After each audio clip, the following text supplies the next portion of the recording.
It is going to take some time to get those planes off the ground, or at least a lot of them, to help us understand a little bit about all that goes into, well, this process. We're joined now by Sean Davidson with Pearson International Airport. Sean, I see that you're down on tarmac level, and are you able to show us a little bit about what it looks like with all those planes there, and also potentially how you can do the jigsaw puzzle to get them out of their position and on their way?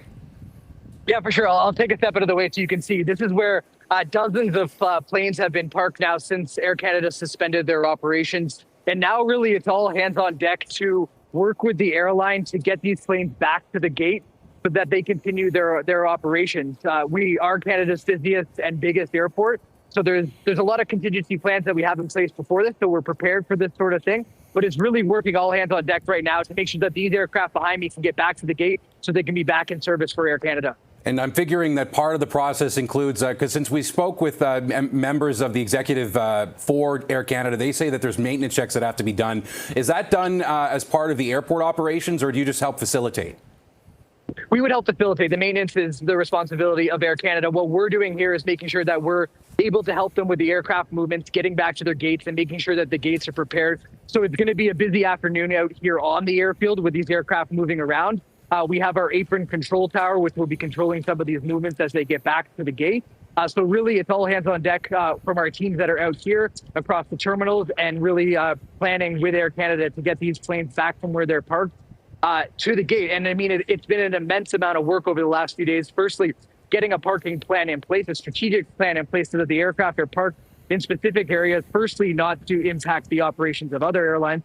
But now that flights are going to be resuming, getting them back and towing them throughout the airfield, again, still not impacting the other airlines in the process as well. So there's a lot of work that goes on behind the scenes. But as I mentioned, we are Canada's biggest airport. We have plans like this in place, and we're following through on those plans now, working very closely with Air Canada.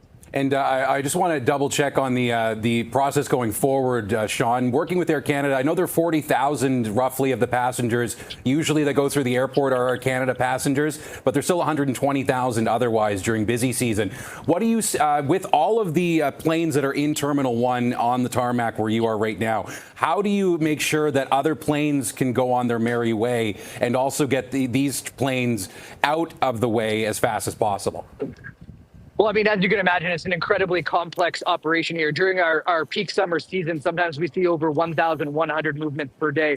So it's very busy out here, but there are a lot of people at the airport who deal with exactly this. And there's been weeks of planning that have gone in place. We have contingency plans on the airport side, and really making sure that we just don't impact the operation of other airlines in the process of that. And that's also a good point, because if you're flying with other airlines today, we're not expecting impacts to their operations as well. And Air Canada is still reminding passengers not to come to the airport if you don't have a confirmed booking. And is that still the same policy still now, or same recommendation for people at home? Don't come to the airport unless you know you're flying out?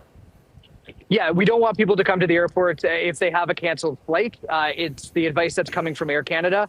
But again, we're just going to continue working here with the airline to get these planes back to where they need to be. Our teams are going to continue to work around the clock to make sure that we do everything that we can to support Air Canada's startup operations here on the ground. Sean Davidson at Pearson, we appreciate you breaking all this down and giving us not a bird's eye view, but a ground's eye view of planes that should be up where the birds are. Thank you very much, Sean. Thanks, Andrew.